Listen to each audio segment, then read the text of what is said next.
Hello, guys and gals, and welcome to another episode of Unique Items. So today we have a rather odd sword that we're going to be looking at, a rather poisonous one, known as the Plague Bearer Rune Sword. It is a nightmare level item. It's not like a particularly great item. I think a lot of people, when they pick this up, they probably look at it and they're like, maybe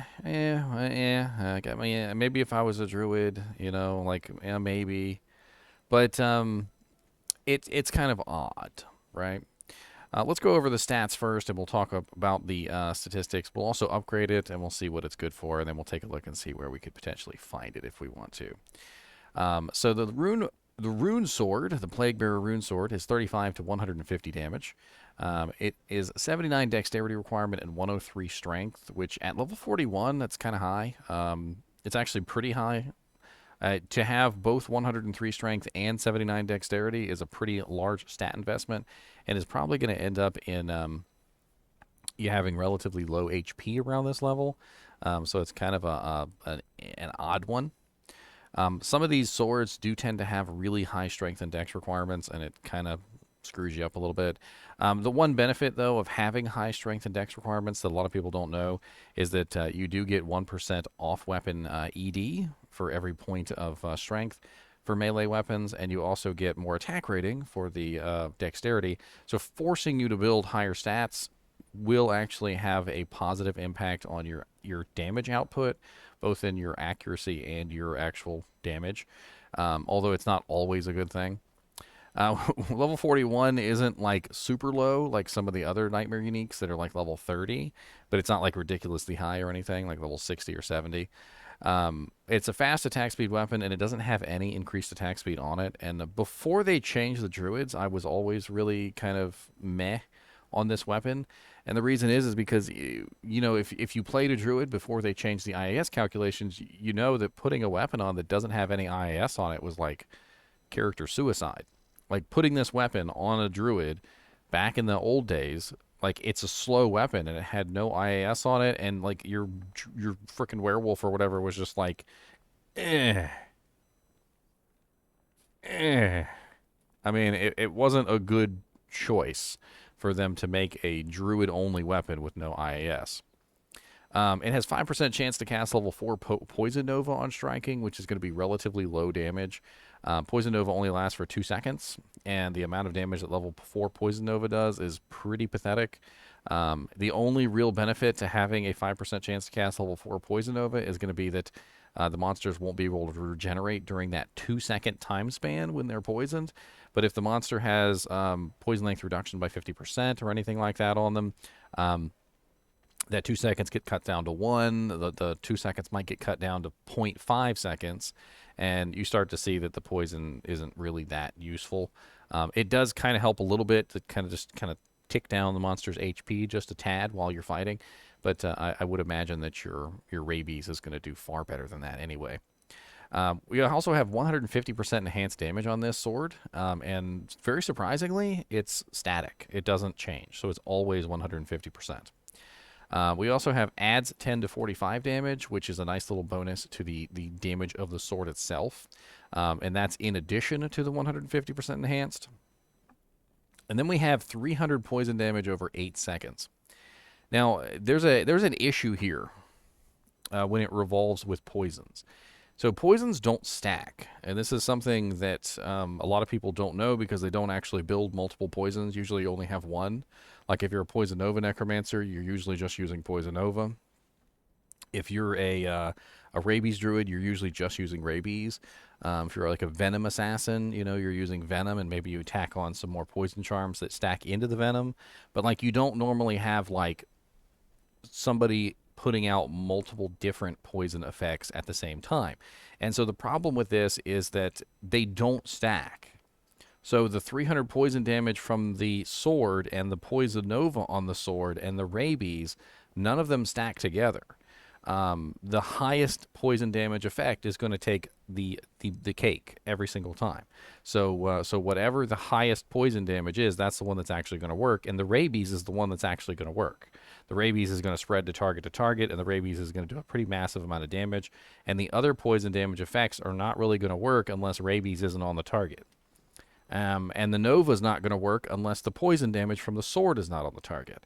And it's really kind of crappy the way that poison damage works in Diablo 2. You would think that it would be additive, so you would think that it would be like, okay, well, if I deal 300 poison damage with this, and like 500 with this, and like 200 with this, they should all add together, right? And I should get like 500 plus 200 plus 300 is my total poison damage over, an average number of seconds or something. But it doesn't really work that way at all. We also have +5 rabies on this, which is a pretty hefty amount of rabies.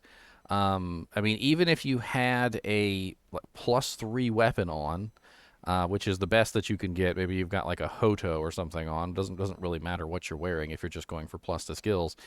There's not a lot of really good options for a weapon base that would increase your damage. And +5 is a lot of rabies at level 41, and there's very few weapons that are going to beef your rabies up as much as this on a rabies druid. So if you were actually using a rabies druid, leveling up a rabies druid, this might actually be a good choice now, because the IAS no longer calculates off of only the weapon.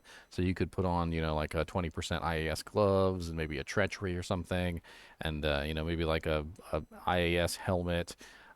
You could even throw on like a IAS shield with like 15% IAS jewels in it or something. You could find a way to rock this sword and actually make it fast enough to use. We also have 45% poison resistance, which of course is just going along with the theme of the poison.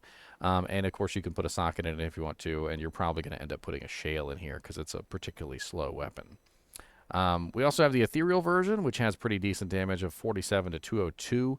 And I feel like the damage on the Plague Bearer is actually one of its highlights. 47 to 202 at level 41 is actually not bad at all. In fact, 35 to 150 at level 41 is not bad at all. If it was a faster weapon, it might be a little bit better, but unfortunately, it's just not. Let's take a look and see how it upgrades, though, and let's get an idea of what kind of damage it could output as a cryptic sword. So for that, we're going to need a Pull, a Lum, and a Perfect Emerald. And that's going to upgrade us from the Nightmare tier to the Elite tier. And let me move myself out of the way so you guys can actually see this. So we're going to go from 35 to 150, 79 dex, 103 strength, and level 41. To 22 to 237, 109 dex, and 99 strength requirement. It's rather interesting there that the strength requirement actually went down, not up, and the dex requirement went way up, which is the cryptic sword. That's the cryptic sword for you. 22 to 237 is not terrible, but it's not like end game level equipment. Level 68 actually isn't too bad. Because you still have about like 12 levels before you hit 80, another 22 levels before you hit 90. So there's still some wiggle room there where this could be useful at kind of like a mid-range item. Obviously, with a Rabies Druid, though, your end goal is to be using something different than this. You don't want something that beefs up Rabies. You want something that beefs up your negative poison resistance, like a Plague Sword or a Death's Web. Something specifically that's going to enhance your damage much more than +5 rabies ever would. Let's take a look at the ethereal version. Same thing. We're going to need another Pull, a Lum, and a Perfect Emerald. And this is going to go from 47 to 202 damage, 69 dex, 93 strength, level 41. To 27 to 332 damage, 99 dex, 89 strength, and level 68. As far as the ethereal one goes, it's not like a super terrible upgrade. I'm not sure I would specifically want to throw a Pull and a Lum at this, but if you did find the ethereal version, it could make a very interesting choice for a Frenzy Barb Merc. And maybe even upgrading it could be interesting for a Frenzy Barb Merc, but just simply because of it has pretty decent damage. If you were lucky enough to find an ethereal one, you could certainly utilize it until you had something better, but it probably wouldn't be my first choice on a mercenary. Let's take a look over at Silo's Pen real quick. Let's see where we could potentially find this if we wanted to like hunt it down. Maybe you want to try it out on a low level druid, a low level Rabies druid. It could work out pretty nicely on a low-level Rabies Druid, by the way. So certainly not a bad choice. Bink. So usually where I go for my drop chance calculations is Silos Pen. If you've never been here before, it's a great website. Just really easy to figure out where items drop and what the best places to farm for those items are. So right off the bat, you have to change this to unique item. You need to go here and change this to bosses. Since it's level 41, let's pretend about 150% magic find. I feel like that's fair. And then you choose your unique item right here. And Plague Mirror is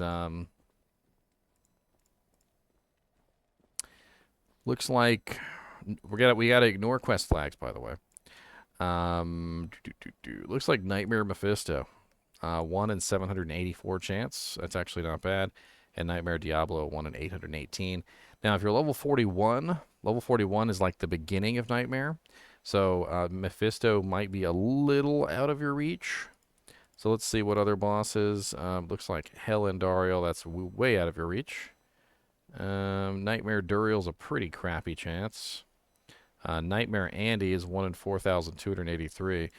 It would definitely be much more in range for farming than just simply trying to go for Mephisto, because at level 41, you've basically just got to Nightmare.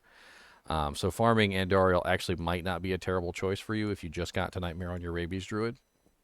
And let's take a look at the super uniques. So we got a lot of high levels. I mean, the Cow King and Nightmare is not too hard to get to, obviously, but that's a pretty crappy chance at 1 in 7,831. And the Countess in Hell, that's Hell difficulty. You know, we're going to restrict this to Nightmare because the Hell difficulty monsters are just too high level anyway. It's not like it really matters. If you're level 41 and you're trying to get a hold of this, the Hell difficulty monsters are way out of reach for you.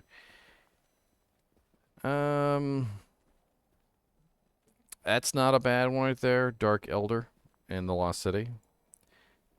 He's actually pretty easy to get to. If you were obviously at the end of Nightmare difficulty, you could try and farm Pindleskin a little bit. But that's way past level 41. Really not a lot of good choices here. It does seem like either Nightmare Andariel or Nightmare Mephisto is your best bet. But anytime you're going to get to Nightmare Mephisto, it's going to be a little bit more difficult to farm him at level 41. You're going to have to be much higher than that. And maybe by the time you actually get your hands on this sword, it might not even be worth using. And that's kind of, unfortunately, what I've seen with a lot of the Nightmare level items, is that the Nightmare level items just kind of like, they're in like a bad place as far as drops are concerned. What happens is they don't really drop when you need them. I feel like they need to do a little bit of work on the Nightmare level items to make them drop more accurately when you can actually use them. You know, like if you have a sword that's level 41 and like the lowest level place that you can potentially find this sword is like level 60, then that's not helping you out any, because by the time you end up finding the level 41 sword, there's a very good chance that you no longer need it. I think that's pretty much everything when it comes to this sword. Not really a lot more to go over. It's not really a super complicated weapon. It's definitely an interesting one if you happen to find like the ethereal version or you're trying to build a Rabies Druid. But I do feel like it's going to get replaced rather quickly if you end up, you know, building a full Rabies Druid, because you're going to use Death Web, you're going to use Plague. You could also be using Grief, which I believe also has negative poison resistance on it. You know, there's other choices. Anyway, as always, I do appreciate you guys and gals watching my unique item videos, and keep watching.